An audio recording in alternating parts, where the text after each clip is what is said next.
David era el amado de Dios, él fue llamado el amado de Dios, y vamos a ver detalladamente a David y su pecado con Betsabé. Y pienso que usted lo entenderá y se asombrará de la misericordia de Dios más que nunca.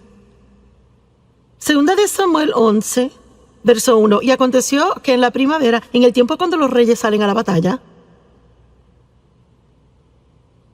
que David envió a Joab y a sus siervos con él y a todos los hombres de guerra de Israel, y destruyeron a los amonitas y sitiaron a Rabá. Pero David se quedó en Jerusalén. Ahora, hay un mensaje solo en esto, pues era el tiempo en que los reyes iban a la batalla, pero David se quedó en casa. Él envió a los demás y él se quedó en casa. ¿Sabe usted qué? A veces usted puede cuidarse de no meterse en problemas solo estando donde debe estar cuando debe estar ahí.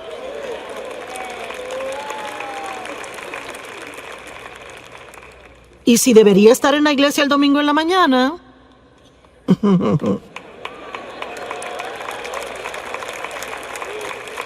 es cierto. Y me pregunto cuánta gente sinceramente pensó, pues no, yo no sé, quizás me regrese a la sesión de la tarde y yo no sé, quizás se comieron más donas de lo que se suponía y se cansaron y decidieron quedarse. O irse a casa. Bueno, yo no sé, quizás después se metan en alguna clase de lío en la tarde, caigan en tentación y se suponía que estuviesen aquí. Si hubieran estado donde se suponía que estuviesen, entonces no hubiera pasado. Es importante estar donde debe estar cuando debe estar, ¿verdad? ¿Cuántos deben de estar pasando el tiempo con Dios cada mañana antes de salir por la puerta y hacen otras cosas? ¿Tiene usted alguna idea de cuánto se evitaría así durante el día?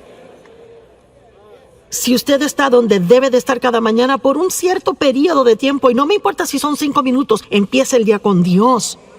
No trate de empezar por sí solo, porque si empieza por sí solo, no le va a gustar cómo el resto del día le salga. Nuestra fuerza se encuentra en Dios. Y una tarde, verso 2, David se levantó de su sofá y estaba caminando en el techo plano del palacio del rey, y de allí vio una mujer bañándose. Yo nunca me he bañado en el techo, pero aparentemente ellos lo hacían. Y me imagino que era un lugar bueno para bañarse, yo no sé. Y ella era hermosa en apariencia, y yo no sé, quizás David sabía que las damas se bañaban en los techos. Y quizás por eso fue a caminar en el techo, yo no lo sé. Pero de todos modos, tampoco me he ido a caminar sobre un techo. Así que puede que haya cosas más allá de lo que reconocemos.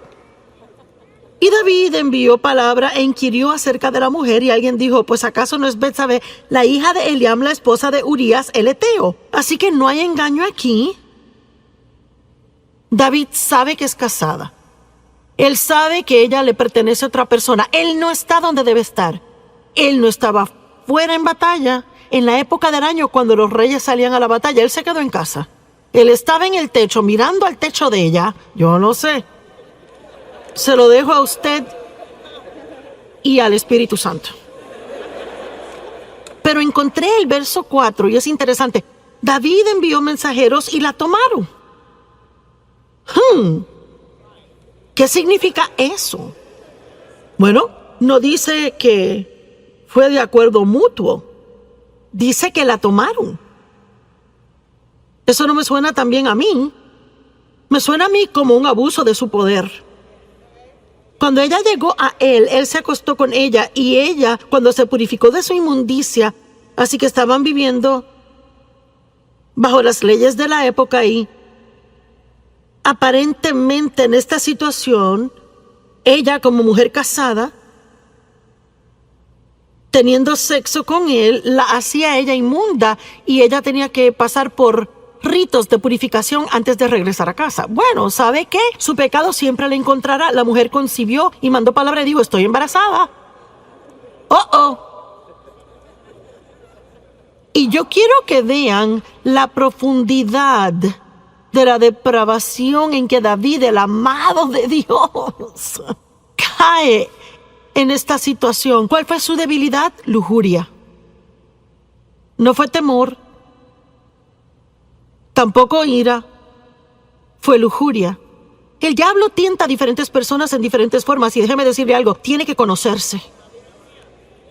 Y debe de hacer todo lo que pueda por fortalecerse en áreas donde sea débil. Es cierto. Déjeme decirle, si es un hombre o una mujer y es sentado de esa manera y tiene una linda familia y no quiere hacer nada que la estropee y ha cometido errores en el pasado y trabaja en un lugar donde hay muchos hombres atractivos o muchas mujeres hermosas, déjeme decirle algo, mejor es que entre con los ojos cerrados y ore antes de entrar ahí. Y no se vaya al cafecito con ellos y no tiene que contarles de los problemas en casa y no tiene que llevarle donas en la mañana. ¡Corra como un loco!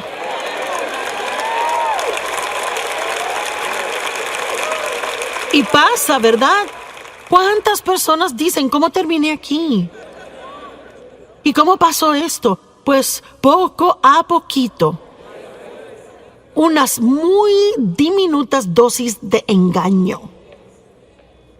Y hacemos unas muy pequeñas concesiones sin prestar atención a lo que el Espíritu Santo está diciendo cada paso del camino. Y luego, sin darse cuenta, está metido en un gran lío. Y termina perdiendo cosas en su vida que eran muy preciosas para usted. ¿Verdad? Seamos más inteligentes de lo que hemos sido en el pasado. Amén. Verso 6. Luego David mandó a llamar a Joab diciendo, envíame a Urías el Eteo. Y David mandó a llamar al esposo de ella. Y Joab envió a Urías a David. Y cuando Urías vino a él, David comienza a hablarle de cosas a él, porque él tenía un plan aquí. Él quería meterlo en su casa, a pasar un par de noches con su esposa, con la esperanza de que tuviera sexo con ella y entonces, aparentemente, ella se embarazaría por él y David quedaría libre del todo. Y vemos confabulación, engaño, pecado sobre pecado sobre pecado. Y cuando Urías vino a él, David preguntó, ¿cómo está Joab? ¿Y cómo está el pueblo? ¿Y cómo progresa la guerra? No que le importara nada de eso, era una conversación inútil. Y David dijo a Urías, bueno, desciende a tu casa, lava tus pies, pasa un tiempo en casa. Urías salió del palacio del rey y un regalo fue enviado de parte del rey para él. Mire, déjeme darle hasta un regalito. Pero Urías, quien obviamente era un hombre de integridad, de un hombre leal, un hombre de carácter, él durmió a la puerta del palacio del rey con todos los siervos de su señor y no descendía a su casa. Cuando se lo contaron a David, mira que Urías no descendió a su casa. David dijo a Urías, ¿no acabas de llegar de una larga jornada porque no te fuiste a tu casa? Aquí vemos el carácter de Urías. Urías dijo a David, el arca de Israel y Judá está morando en chozas, refugios temporeros, y mi señor Joab y los siervos de mi señor están acampando en el campo abierto. ¿Debería yo ir a mi casa y comer y beber y acostarme con mi esposa? Por tu vida y la de tu alma, yo no haré esta cosa. En otras palabras está diciendo, mis hermanos están allá sufriendo, el arca de Dios ha sido capturada, el nombre de Dios es profanado, yo no puedo irme y disfrutar cuando todos los demás aún tienen dificultades, no lo haré. Verso 2, entonces David dijo a Urías, bueno, quédate aquí hoy también y mañana te dejaré ir. Y Urías permaneció en Jerusalén ese día y el próximo. Pero David aún no ha terminado. David lo llamó a cenar y comió y bebió con él y así lo emborrachó. ¿Están siguiendo esto? Este es David quien escribió los Salmos. El amado de Dios que todos admiramos. Salmo 23, el Señor es mi pastor, nada me faltará. Por favor, Y él comió y bebió con él y emborrachó a Urías, y en la tarde fue y se acostó en su cama con los siervos de su señor, y aún así no descendió a su casa. Oh, le apuesto que David estaba nervioso. Y ya sabe, en ninguna manera estoy degradando a David. Él era un gran hombre de Dios, y sabe, si usted es tentado a tomar lo que digo mal y me quiere escribir una carta, ya sabe. Estoy aquí tratando de probar un punto práctico de que este hombre era un hombre normal y se hizo un gran hombre de Dios, pero él no era perfecto como hombre. Amén. Y aparentemente, él creyó que Dios era mayor que su mayor error. Y pienso que toma un increíble coraje para en su totalidad hacer algo que usted sabía que no debía hacer. Se defraudó a sí mismo tanto y defraudó a otras personas, hirió a otras personas, y aún dirá: me levantaré y volveré a mi padre, y él me sanará y me restaurará una vez más. ¿Qué hizo el hijo pródigo? Él tuvo una vida tan mala que él vivía con los cerdos. Malgastó toda la fortuna de su padre, y la Biblia dice que volvió en sí. Yo no sé, quizás alguien me está escuchando ahora mismo, quizás está viendo por televisión desde el sofá o reclinado. Y una vez dije al predicar, dije: hey, tú acostado en tu reclinadora tomándote esa cerveza. Y tenemos este testimonio. Un hombre joven de 20 años estaba haciendo eso.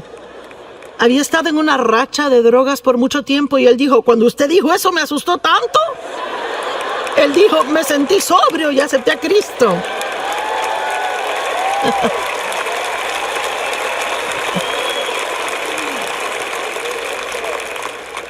Así que sí, Dios puede parar una conferencia entera como esta solo para hablarle a usted.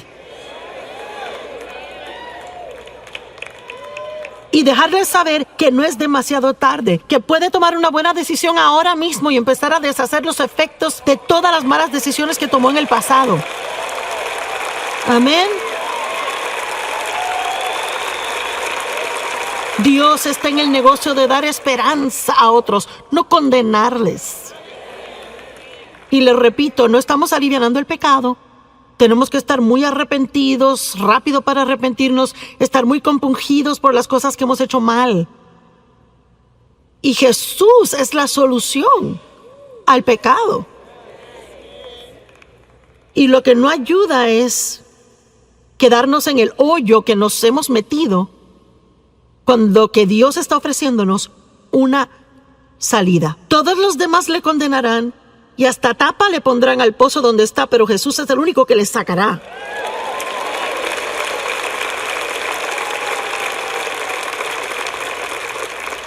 Y él escribió, David escribió una carta a Joab y la envió con Urías. Escribió en su carta, verso 15: pon a Urías en la fila de enfrente, la batalla recia, y déjalo ahí a fin de que sea herido y muera. ¡Guau! Y sabe, he leído esta historia de David una y otra vez, y es que nunca lo leí despacio como para ver esto bien y poder ver cuán asombroso Dios es y cuán misericordioso Él es. Y luego pasó todo un año y no se arrepintió. Ni siquiera se arrepintió hasta que el profeta lo confrontó contándole una historia. No voy a entrar en la historia. Y él realizó que él era el hombre en la historia de quien se trataba, y de momento fue confrontado. Y sabe, a veces podemos pecar terriblemente y podemos engañarnos tanto, podemos estar bajo tantas capas de excusas, ¿verdad? Y ya no encaramos lo que anda mal. Y quizás usted necesita hacer eso hoy. Quizás debe de dejar de poner excusas. Quizás debe dejar de culpar a otros. Y debe simplemente ver cara a cara la fealdad de lo que ha hecho. Pero eso no es algo malo, eso es algo bueno, porque ese es un lugar de nuevos comienzos.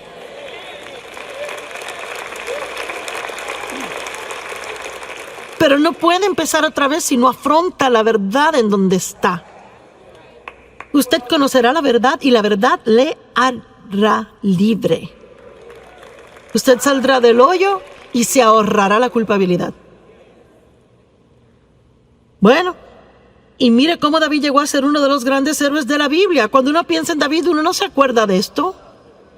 A mí ni me gusta tener que pararme aquí y sacar esto porque me gusta el cuadro que tengo de David aparte de esto.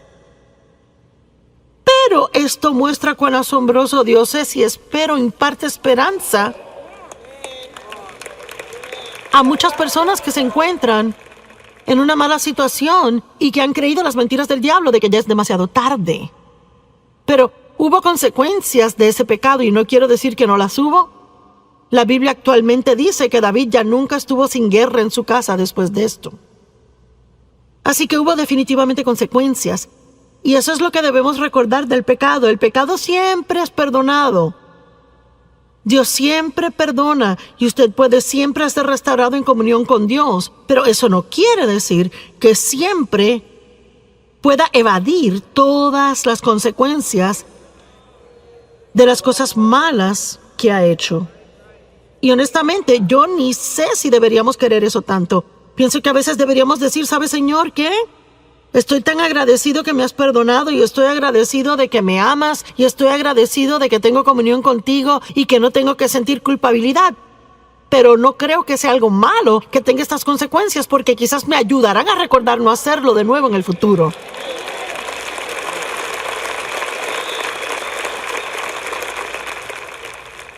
La Biblia dice en Proverbios que si su siervo no siente las consecuencias de su maldad, él lo hará otra vez.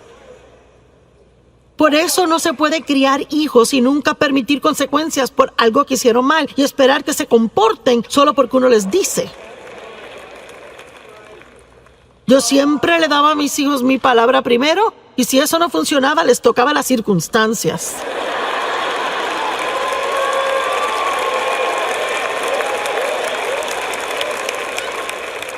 Y déjeme decirle algo, así es que Dios es con nosotros. Siempre nos da su palabra primero. Hace todo lo que posiblemente puede para que su palabra esté en nosotros y para estar de acuerdo con Él y para hacer cosas a su manera. Pero si no las hacemos, Él nos ama tanto que toca nuestras circunstancias.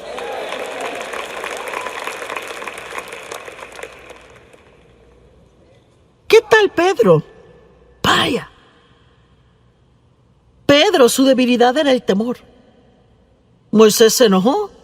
David tuvo lujuria, Pedro temor. Pedro negó a Cristo 3 veces. Mintió 3 veces. Y luego se convirtió en uno de los más grandes apóstoles en la Biblia. Y un hombre respetado. Y escuchamos sus enseñanzas, leemos sus escritos. Dios lo usó en gran manera. Lucas 22:54. Y le atraparon y llevaron a él trayéndole a la casa del sumo sacerdote y Pedro le seguía en la distancia. Bueno, esas palabras en la distancia ya nos muestran un problema. Vaya, en cuanto hubo problemas, Pedro se echaba para atrás y seguía con distancia. No quería que nadie supiera que él conocía a Jesús. Hey, usted tiene que ser cuidadoso al estar en el mundo y tratar de seguir a Jesús de lejos. Vamos, hay un mensaje aquí para alguien. Uno va a la iglesia domingo en la mañana y es bien cristiano y cuando está con amigos cristianos. Pero, ¿qué durante la semana en el trabajo? Con sus amigos no cristianos. ¿Cómo se comporta cuando está sentado a la mesa del almuerzo y alguien quiere hacer un chiste sucio? Vea. O cómo se comporta si se encuentra en la mesa comiendo en medio de un montón de chisme de la oficina. Bueno, yo ni voy a tocar eso, sigo. Usted sabe de lo que hablo, ¿verdad? Entonces podemos comenzar a seguir a Jesús a distancia. No queremos vernos religiosos. Y cuando hicieron un fuego en medio del patio y se sentaron, Pedro se sentó en medio de ellos. Y antes que nada, el Salmo 1 dice: no se siente a descansar y relajarse donde hay mofadores. Tiene que ser cuidadoso con quien se sienta. Entonces una sierva vio a Pedro y dijo: ese hombre andaba con él. Pedro lo negó diciendo: mujer, no le conozco. Mentira número 1. Y un poco después alguien más le vio y dijo: sí, tú eres uno de ellos. Y Pedro dijo: hombre, no soy yo. Mentira número 2. Y después de un intervalo de casi una hora, aún otro insistió diciendo: ciertamente estuvo con él porque es Galileo. Pero Pedro dijo: hombre, yo no sé de qué está hablando. E inmediatamente, mientras estaba hablando, cantó el gallo. Que Jesús ya le había dicho que cantaría y que él le negaría 3 veces. Y Jesús dijo: Pedro, he orado por ti. Pero en lugar de decir: oh, gracias Jesús, lo necesito, yo soy débil y sin tu ayuda me desborono. En lugar de eso, Pedro dijo: yo nunca haría eso. Yo nunca haría eso. Es que yo moriría contigo. Ahora vea, hay muchas cosas en esta historia, pero yo creo que una de las razones por las que Dios dejó que esto pasara es porque Él quería. Pedro tenía que conocerse. Vea, a veces pensamos muy altamente de nosotros mismos y eso impide que lleguemos al destino que Dios tiene, y Él se echa para atrás y deja que fracasemos, y tenemos que conocernos y realizar cuánto le necesitamos a Él.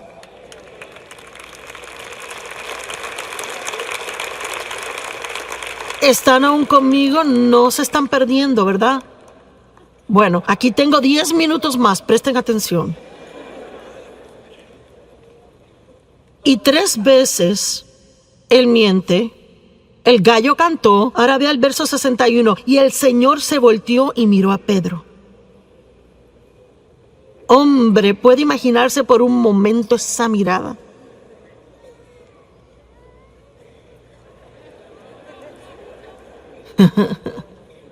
¿Sabe? Es como la mirada de su madre. ¿Verdad? Una madre tiene esa mirada así.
Pero yo no creo que Jesús miró a Pedro con una mirada de ira. Yo pienso que la mirada en sus ojos probablemente era triste, de convicción, pero también amorosa. Y Pedro hizo lo correcto. Él salió y lloró amargamente. ¿Y sabe qué? Él inmediatamente, profundamente se arrepintió por su pecado y por su error. Y es realmente todo lo que Dios busca. No tomamos el pecado livianamente, profundamente nos arrepentimos. Me duele tanto cuando pienso que he defraudado a Dios. Pero soy lo suficientemente inteligente para saber ahora que tengo que caminar y salir del pozo.